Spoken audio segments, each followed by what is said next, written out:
Okay, hello everybody. Today we start through with going through the syllabus, and the first session that we have is a combination of arriving at reasonable definitions. There are some initial definitions that we have to abandon, and then come to definitions that are meaningful to us now. And then we look as well a little bit of the philosophic question of what is success to you? So quite a deep inquiry. The reading for this week, you had that on last week's lecture slides as well, is as well still up to date for next week. We start next week by actually defining project legacy, which is an extension of project success. So you don't have so much new reading to do for next week. This is quite a good message, isn't it? But again, at the end of the lectures, there will be the reading for next week.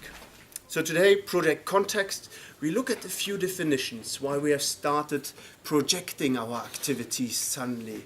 Yeah, why have we stopped of the good old idea of setting up an entrepreneurial business and just doing what we are good in and improving our material contingency? Yeah, why have we abandoned that? This is a good question. I will try to answer that actually in the project context. And then we talk a little bit about project success. Learning from failure is here the big notion. And I hint a little bit towards the temporary nature of projects. And then stakeholder satisfaction in the end. Why do they matter? Yeah, this is an important question that I try to answer. Okay. So let's start with the project context, or as I would call it in a book chapter, so certainly the curious case of projections. Yeah, and hidden in it, the project context, discovery and projection, or getting what you want. Yeah, this is a deep plea for everybody. So if we understand this, we are on a good journey towards this. Yeah. So where does it come from? Here I have to give you a few narratives so that you will be able to remember that actually. It started really off, and I use here narratives. This is quite bad because a lot of my colleagues work actually in the defense industry, whereas I'm not really a big supporter of their narratives, but be with me. So resource-constrained delivery is really the first thing that I want to bring to your attention. And here we have a wonderful narrative. It wasn't really wonderful, the context where it was based, but it was the notion of the Second World War. And the British were actually attacked at the time by planes that had certainly superior technology, range, and as well weaponry, and attacked on a regular basis England and the UK. And there was one smart general, no, he was actually a lieutenant at the time, so major ranking, and he came to that idea that he needed to actually cope with this some way of like a control tool.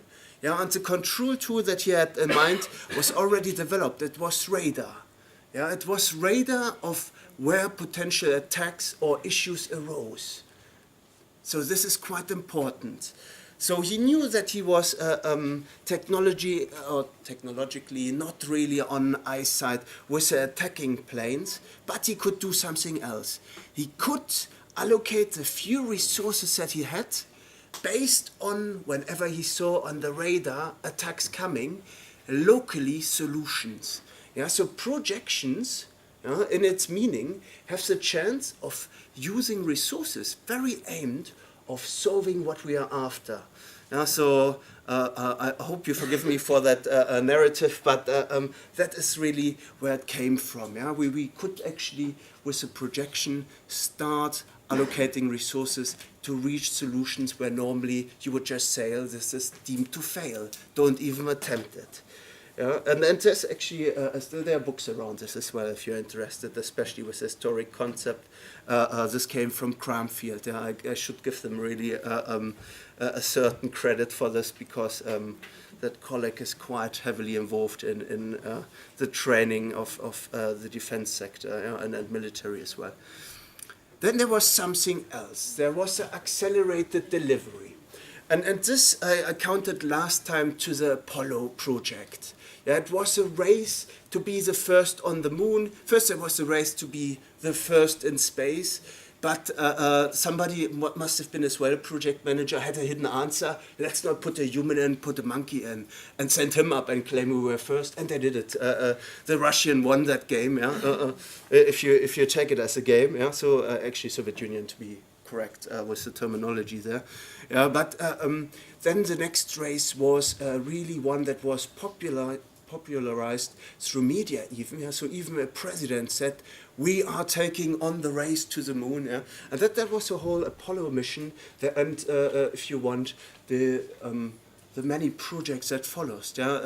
If you follow it now, where are we in the Apollo projects? Does anybody know? It actually finished that program, but where did it finish? Does anybody know? It's very simple. It went by numbers. There was 17. Apollo 1, there was Apollo... Yeah? 17. Yeah, this is a good guess. Because I think 18 was like a fictitious film about what would happen if there had been no Apollo 18, so it's 17. Yeah, I mean, it's actually correct. We had an 18, which was a handover, but this is quite technical. So 17 was a very good guess, actually. There were actually 17 kind of starships that rockets that tried to start at least from the planet Earth, some more successfully, others not so successfully. But it was actually the acceleration of that. They didn't do that in the classical organizational sense, although founded as such, but they started actually the projection, and that meant that they could actually, with insights from previous projects, accelerate their project delivery. Yeah, so it was all about speed. And sometimes you had as well these famous statements, our rocket will start in 1 month. There was a lot of hidden time pressure behind it. And again, we have quite rich case studies in that. More recently, and this is really a notion that I have to credit to my colleague who's now at Oxford University, Ben Flyberg, or Ben Flyberg, how many of my English colleagues call him heroically. He has written many books, and you will come across him quite a bit. He has actually specified that with projects, we have a notion of like, hey, we don't need to have a specific environment. I can deliver it wherever you want it to be delivered. Yeah, so this was the next step, actually.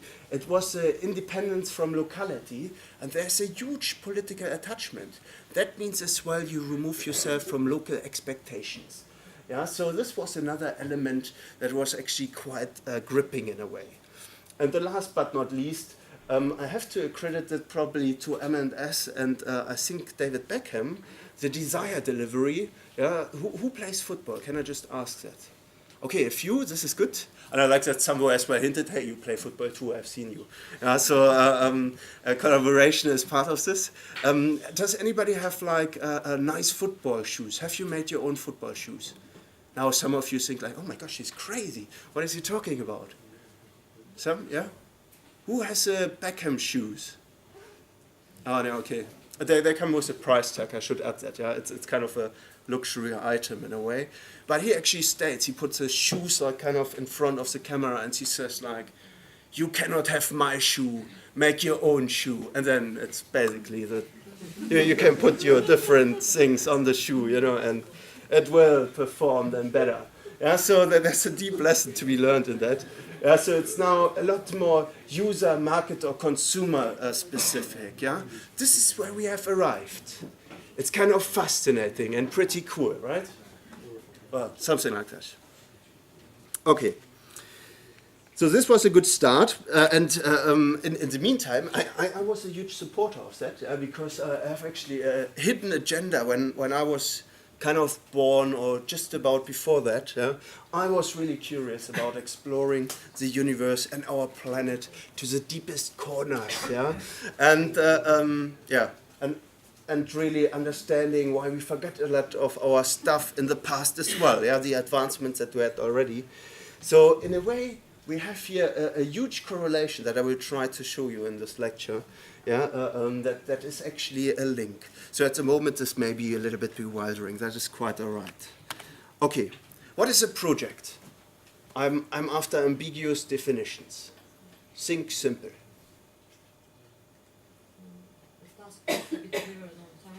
Yeah, so this was good. Task to be delivered on time. Yeah, or accordingly to the program.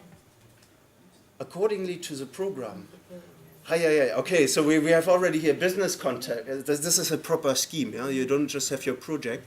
You have actually a program of projects, and it's a task delivery. But good definition. Another definition maybe. Target and objective. I like this. This is quite literally the projection idea. Yeah, this is a good thing. Yeah.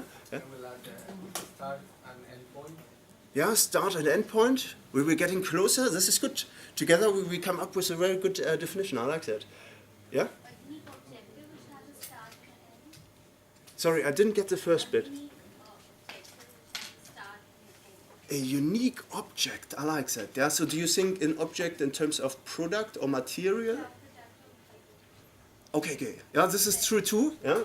So we see here already different notions that come in. I give you one that that actually my colleague really liked, and I was bewildered where he got that from. But it kind of summarizes the most basic notion, which is pretty good. Yeah, a piece of work which is a one-off, finite, but he really meant in that I don't think finite in its initial semantic sense, or I interpreted it differently, with a kind of aim or target, yeah, or projection. I did like this, yeah, what you brought forward there. That has a beginning and an end. Yeah. This is probably true for most projects. At some point, this is kind of the guiding line. And the follow-up question is then, what does a project manager do? And I kind of stuck to the same literature. Yeah? This is now 15 years ago, yeah? So this is quite some time ago. What was 15 years ago? What was our economic climate like? Were we worried? Yeah. That is when we started buying shares. Not maybe all of us, but some people did, yeah. And they started getting enterprising and quite adventurous. Yeah, so maybe a suitable definition at the time. And then managing a project really meant the overall planning, control, coordination of a project from inception to completion, aimed at meeting a client's requirement, or requirements, plural, yeah, in order that the project will be completed on time and within, notice, the authorized cost and to required quality standards. Yeah, so this was probably, where would that be true? Is this how, like, let's think about what is a project, a good project that we have as a day-to-day challenge. Does anybody cook with friends? No, nobody cooks with friends. Okay, this is quite... I can recommend this. This is kind of a door opener. Yeah? If you haven't done that, do it. Cooking with friends, yeah, is a good project as well. You kind of get resources. Yeah, you mash it all up, and you mix it, and then something new comes out. You cook it. This is quite good. Yeah, and it has normally a start and an end. And if there are delays, people get unhappy. Maybe not, there are compensation mechanisms, but then you're already advanced in like cooking together. Yeah? But the notion is we often don't really plan too much. We have a plan. Yeah? Maybe a recipe. Sometimes we have learned it, a skill set, yeah, that is implicit. Our tactic advantage, kind of how we have to proceed, is implicit. Control, coordination, yeah, we use time as well and things like that. But often we don't have clients' requirements. Their expectations with some meals. Yeah, this tastes exactly how mother has done it 10 years ago. Yeah, this is an expectation that is quite high actually. Yeah, but we don't always have that, and we don't always have the authorized cost either. Yeah, so we have actually fluctuation there. So this is already a company setting. Yeah, this is advanced from the former definition. But I have to tell you something very sad, and it's kind of outdated largely. Yeah, if you work today in a company setting in all my three favorite sectors, be it the third sector with NGOs, charity work, this will probably not apply anymore. And it's the same for the public sector and the private sector. Yeah, so even if you look at sectorial or the organization settings, yeah, how it claims to be having a private interest or non-private interest or actually solve or problem-oriented, yeah, you will actually find that is largely outdated. Yeah, the truth is still within it. So don't get me wrong on that. So what do I mean by that? Project management Traditionally, we have there a beautiful iron triangle, which we romantically often summarize as delivering a project in time, in budget, and within the scope. This can be in different papers. It's replies differently. Sometimes they talk about quality. Sometimes they have already adapted it. The more current ones, it's actually client pull. Yeah, so quality has been dropped completely.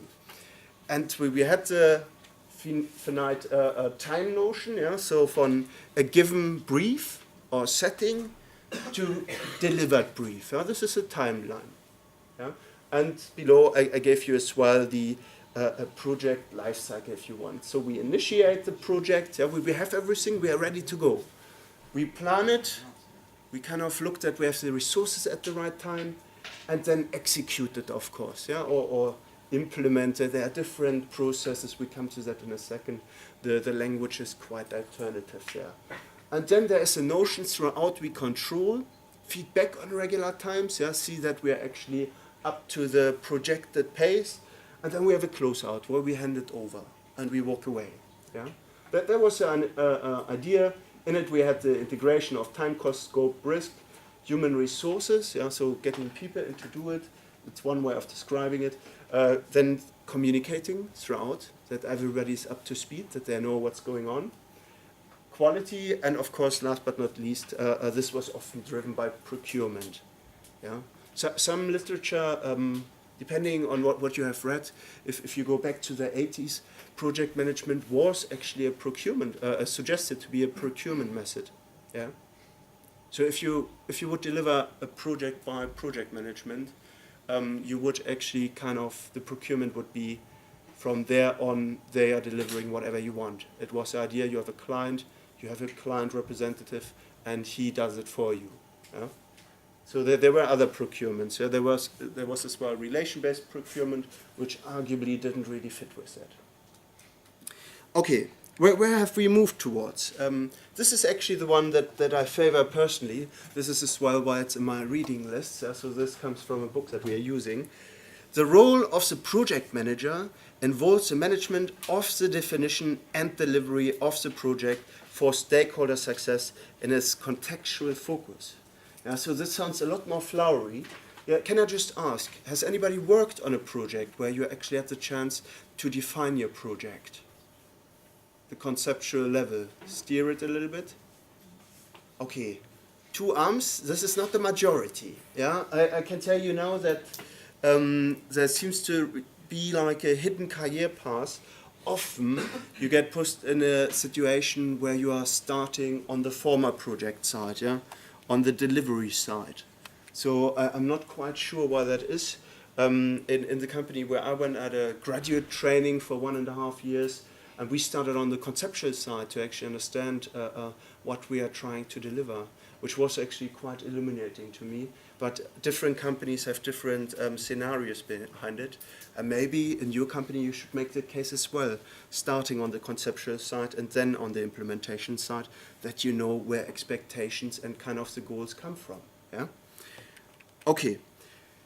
So there's another notion with this. We have normally the organizational boundary, which is based in, yeah, so this is the explanation of its contextual focus.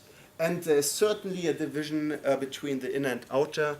In the outer context, the organization is positioned in a sector and an economic and social system. And we work actually quite a bit with this when we come later on to the stakeholder management next week. Yeah? And then we have the internal context. This is the history and how organizational shapers and respondents have interpreted and institutionalized their practice. What do I mean by that? That is how people have done it. And if you have a problem, they expect you to come to them. They will tell you how they have done it in the past and expect you to do it the same way. The problem often is with this route, sometimes it works. This is when you are not in a very chaotic environment or business place, yeah, when you have a stable economy. But if you don't have that, you can do exactly the same thing like he told you to do and still fail. And that is actually where we have arrived very often. Sometimes you don't even get to carry the project out. So it's quite dooming. Yeah? So let's have a look what we have as an option.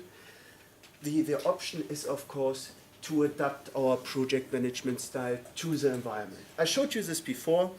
We have added here 2 stages really in this, and this is what we will focus in this lecture on. We have added here an additional project life cycle, and we have enhanced it to its whole maximum. This is my preferred life cycle. There are other literature pieces that have like shorter ones or a little bit unfolded ones. Yeah, I really like that they actually divide the concept from feasibility and definition, that those are 3 different things. And we will come to terms a little bit later why this is actually quite interesting to divide. But just to talk you through, yeah, it's a recognition that there is an interaction with the business and general environment, that we have different drivers. And in the project, it depends very much where your project is based. Yeah? Is it strategic change internally? Are you setting yourself or the organization and your project management office up for new projects? Then it may actually be a very different game. Yeah? So success criteria will actually differ. And technology is another one. Requirements design, yeah, with clients. Is it a design project? Yeah, bespoke for a client. Yeah. Then there's a commercial emphasis. Yeah. Are you driven by a market? Yeah. Do you go by market forces? Have you positioned yourself with products in a certain market segment? Yeah, do you see that quite competitively? And how can your supply chain interact with that? What procurements do you actually have? Do you have like procurement methods? Probably you do, but so there are many notions to look at, and we go through that this semester, of course. And then last but not least, how can we actually functionally organize it, yeah, that we have the right structure in place and as well the right people to support us. Okay, a lot to take in. This is as well where I had the definition from. Management of project involves managing definition, delivery, and so forth. Yeah, the definition earlier, that was taken from this book. Yeah. Okay, different industries have differently advanced to this, but actually by now, luckily, we have all arrived there. I want to show you a very contrasting picture, and you have to stay a little bit with me at that point. It's long quotes because they don't... Yeah, I've noticed another thing. As we have moved on in that environment, the definitions became a lot longer, so I have to apologize for that. That shows you maybe as well that there are new problems. Yeah. So this is actually what stands CIC for? Does anybody know? It's a very British thing, so I don't think everybody knows this. We have a European equivalent, but that is a British one. CIC, I take guesses? Construction Industry Council? Yeah, super. Oh, you come from the construction industry, isn't it? Yeah, so it's correct. They're an umbrella organization that monitors the industry and gives like intelligence on performance and where new shifts come from. And they gave us this wonderful definition. Traditionally, the project manager should deliver a project to the required specifications. In today's business environment, they have to do more. The dynamic nature of project means that the business benefits are reappraised throughout its life, and the project manager must initiate any changes that may be required as part of this reappraisal. This just means for us as project manager, we have uncertainty at hand. So it means as well that we hit actually a resource price increase on markets. Something gets more expensive. We had that 4 years ago with, no, actually 6 years ago. That's again my age, sorry. I always think I'm 2 years younger, but we had actually a steel price that actually did a little bit a walking route, and quite frankly, this was actually such thing. So if you have like a finite budget, this means that you will actually kind of pull certain projects, and this is something where you are reappraised against each other, especially if they have a portfolio or program approach in place, and many larger companies do nowadays. Yeah. Alternatively, this is actually MOD. Yeah, they have the best case studies. If we come to that later. If you really want to see how projects can just go wrong without you even noticing, then you want to study a little bit at least the defense sector, yeah, just for entertainment's sake. But yeah, they basically this is actually, if I'm not mistaking, the aerospace side. I should really add that at that point. I don't have yeah, never mind. The project, so this is quite long, I read it out, so stay with me. The project manager is responsible to direct and steer a project through the troubled waters of dishonest suppliers and contractors. With the changing climate of client requirements under the cloud of nebulous company directives and with a motley crew of questionable ability and a propensity to rebel against any organization. The project must arrive on schedule using only the cash on board at the start, and resources must be carefully controlled, allowing for all unexpected problems. Short break. Yeah. The project manager has this responsibility with senior officers on board who justify their presence by ordering the crew without his knowledge, leaving him with only the authority that he can maintain through the strength of his personality, untiring efforts, and unbounded enthusiasm to the cause, knowing that, should the project be wrecked, due to the quick sense of changing authority, the company will without hesitation hold the project manager unquestionably and totally responsible. Yeah? So this is quite dark and dooming. I hope it was a little bit entertaining too. Yeah. So again, my recommendation: defense sector. They have wonderful stories. Yeah. It's not always this grim. There is a notion of that. So yeah. This was actually a project that was completely plucked. Yeah. They designed new planes, and then the parliament voted against it. They didn't get the budget. Yeah. So it was all conceptually planned. We have even we come to that later. We have a plane carrier without planes. This is quite interesting. But yeah, this comes basically when you are in a certain organization. So there are hidden politics that impact at a very high level on your projects. Okay, now we have to recover from all these definitions and make a little bit sense of this. Yeah, this is quite complicated, as you can tell. So here, the next title is really How Dreams Turn into Reality, yeah? or a more pragmatic notion, the project life cycle. Yeah? In the past, this is really more my dream. I dreamt of this, yeah? So exploring space. Yeah? So I had that whole notion behind it. And as you can see, I have actually kind of the line of how we arrived there. Yeah? So first it was a monkey, then in the middle, it was a soldier, yeah, or a test plane pilot from the military, and then you spot that last person. That could be us, yeah, as researchers and people that are interested and want to go to space. This was the idea. Okay, a little entertaining case study aside here, yeah.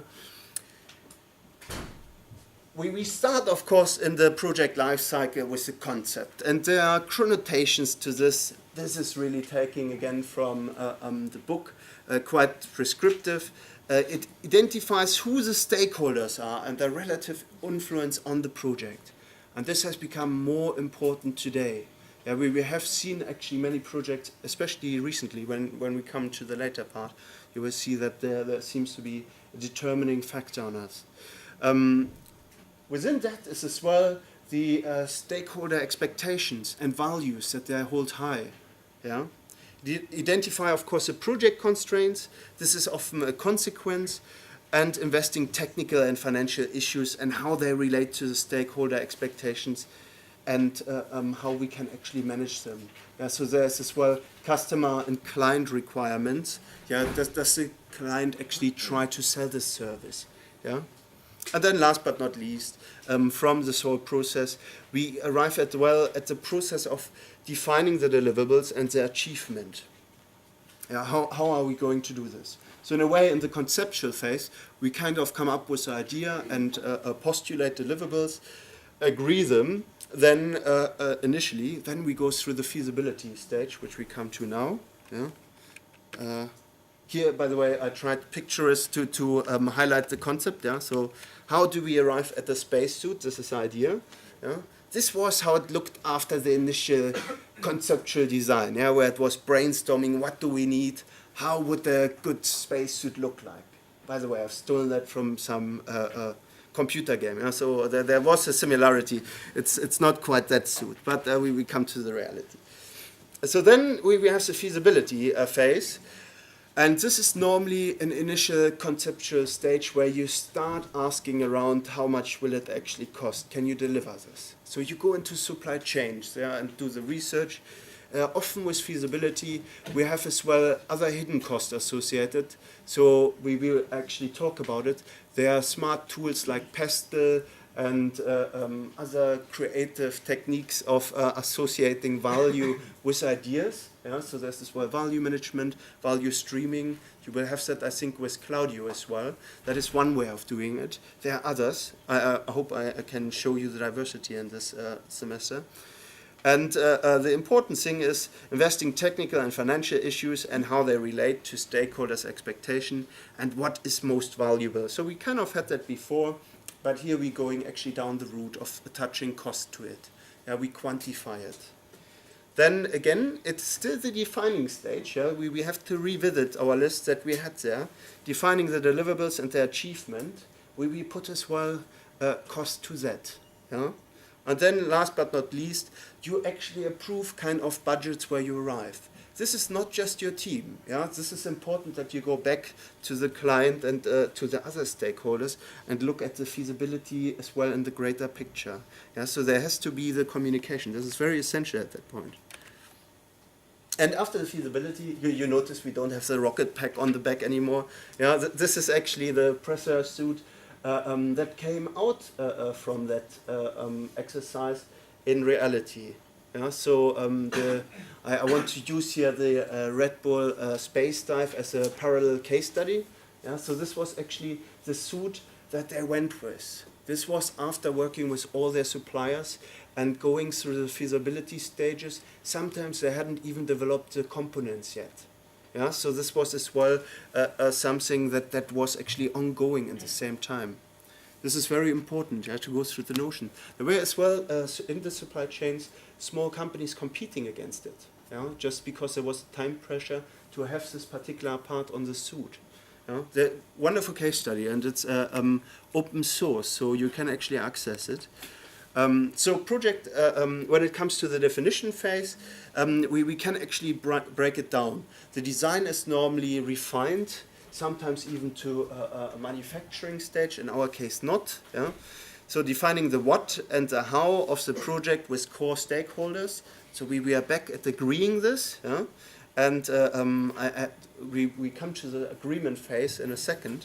But there is as well a procurement phase. How do you want to procure that? Do you want in a spacesuit to write this out? You first agree the design and then roll it out to your supply chain? This is probably a bad idea. If they are all one-off companies and they are actually developing or researching as well how they can solve this problem, then this is a bad answer. Yeah? So, but again, here we define who and how long and how much it will cost. Yeah? So many ongoing project problems and issues rooted in misunderstanding or poor communication at the definition phase. This is very important to understand, that it's not necessarily meaning that you have to explain everybody everything. This is like capturing the expectations, and being very clear about what you're setting out to deliver. Yeah? So this is an important notion. Okay, from the definition, we come then, well, this is still definition, this is a prototyping. We actually kind of prototype in this industry. Yeah? So this was actually just a normal skydive, out of the plane. This wasn't the proper thing. Yeah? So you test it first from not so high. Yeah? Can everybody recommend it as well? If you want to try flying, try it from the ground first. Yeah? Don't never mind. So along that, in the execution phase, you work with the definitions. You have to agree. Is the definition something flexible? This is an option. Yeah? If you have a client that is very proactive, like those guys from, who was a client in this project? Yeah, yeah, that was the right answer. Yeah, so national. Yeah, no, it's. Here's a question for you. This is a little bit the joke aside. What is it? Is it astronomic or astrologic? Oh, okay, you did know it. Okay, it's a pity. I had recently somebody saying like, Robert, I didn't see you in astrologic terms. And I was a little bit buffeted about that because I never used that word, but yeah, okay, there you go. But here are different stages to be agreed. Yeah, you can plan and manage it accordingly. Definition may actually shift. Yeah, so with NADA, they adapted it actually because they wanted a spacesuit that could be used as a well, we come to that in a second. Returning back to planet suit. Yeah. And then the control was as well adapted. Yeah? So with control, there's not always one way of controlling it. This is very important to recognize. They resourced it accordingly, actually along the project, and performing was a huge part. And they did learn along the route. So this was actually a very good project to study those elements. Then it came to the execution. Had to do with weather influence. Yeah, this is how he got to the to the stratosphere, a balloon, surprising. Not my favorite way of a rocket, explosive into a shelter and then you sit somebody on top. Still my favorite, probably just from excitement point. But yeah, they did it by a balloon and they needed certain weather conditions, so there were trials with this. But then finally it was time, they actually sent him up. So he arrived in his little capsula and this was him like just before the jump. And execution, sorry, it's a little bit lengthy. This is a terrifying point. So if you do like a space traveling and you jump out of the plane, gravity eventually will bring you back, but you have like roughly a minute where you don't really know if you're moving. You have no reference points. Yeah, and this is always quite exciting, and I just wanted to give it a picture as well. It's just beautiful, isn't it? Yeah, our little planet there. But yeah, anyway. Okay. Then, of course, he kind of landed it as well without getting into... He made it exciting. He landed like close to, yeah, basically electricity cables. Yeah? So if you have like high voltage lines, don't try to land your skydive close to it. This is a big rule. Yeah. So...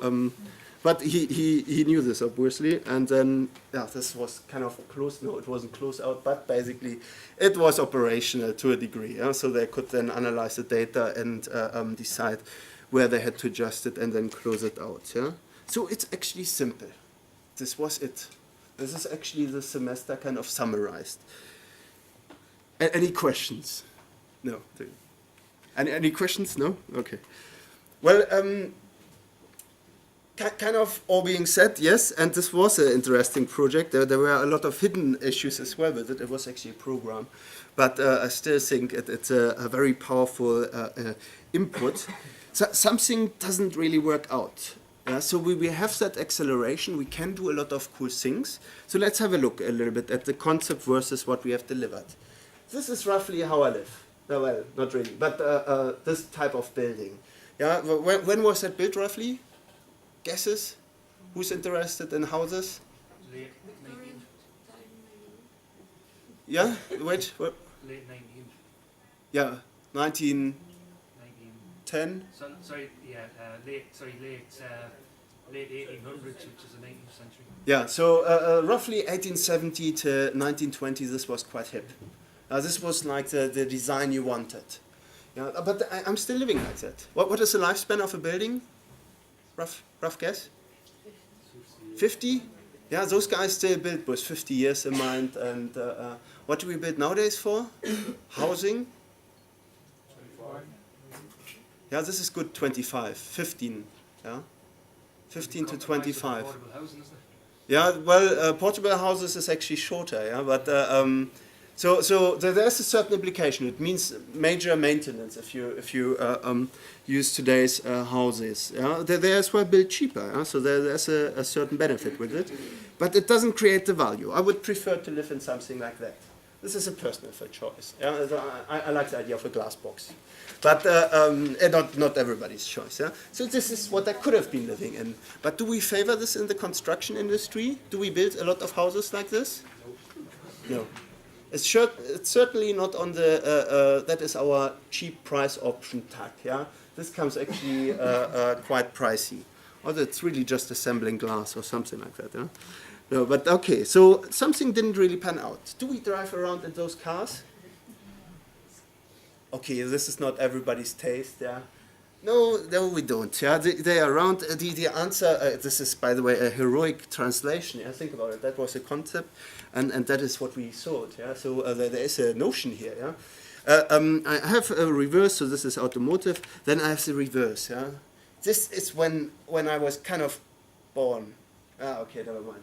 So this was some time ago, yeah. And I remember I went in Berlin to the airport, and there was this. What is the plane called?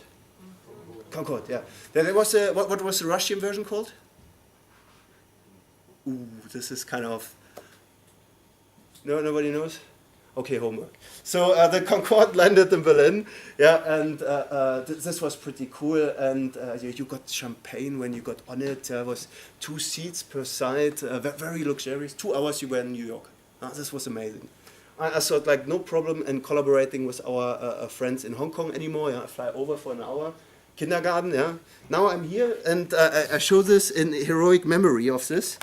Now, this is, ironically, when I got to Charles de Gaulle, yeah, I had a rented car, I was slightly late and took the wrong exit, and you arrive actually at the reminder, you could have traveled so fast. Yeah? How fast did they go? Speed of sound? Yeah, well, yeah, this would be 1 Mach, yeah, so it's actually 2,495 kilometers. Yeah, so the travel speed would be actually 2,000 kilometers per hour. This was incredible. Yeah, so this they reminded me that was an option in the past, but no longer available. And in Great Britain, in the same week, it was in the news. So I just wanted to provide you with the evidence. It went to a museum. Yeah, and nowadays our fastest answer is this: not necessarily the company, but the Boeing 747. It's the fastest. How fast do we go? 700 miles an hour. 700 miles? What is that in kilometers? Actually about 600 miles an hour, so I think it's pretty much the same as a 747. Yeah, this is a 747. That's the 400, isn't it? I think about 600 miles an hour. Okay, it's roughly around 950 kilometers per hour, but they don't actually fly that. They normally fly around 920. Yeah? So it's not that fast. It's half of the speed. What have we done here? This is more private. I wanted to give you the option as well. If you don't like to travel crowded, this is an alternative. Yeah, flies as well, just 980. So the pilots fly normally 950. Yeah, it's a little bit more fancy. Yeah, you have to organize as well where you're landing. And you have to form the airport up. So it's a little bit more different. But you know, we have not accelerated anymore. We have slowed down. What's going wrong? Yeah, and there is an answer to all this. It's quite terrifying. This came in 1988. It was actually assessed by the DEA, which is not the company that you think it is. It was actually a European forum, and it was led by a German guy, and he and a British guy put this report together. And they concluded, for projects, the incorporation of new technology in mega projects, and they discovered all these things are kind of mega projects in their mind, so they had kind of ambiguous definitions. We will have a different one for us. Almost ensures that the project will make more mistakes than money. The use of new technology is the only factor that is associated with bad results in all 3 dimensions: cost, growth, schedule slippage, and performance shortfalls. This is quite dark, isn't it? So you would probably say he's not a great fan of change. Yeah? This is a safe bet. Okay, so what does it mean for us? Well, we have to consider a little bit what is actually failure, yeah, and success as well. Actually, where are we in timing? Is it worthwhile to do a break, or shall we rattle on for a little bit further? Do you want a 10-minute break now? Yes. Okay. That was heavy. Yeah? A lot of pictures to take in. Short break.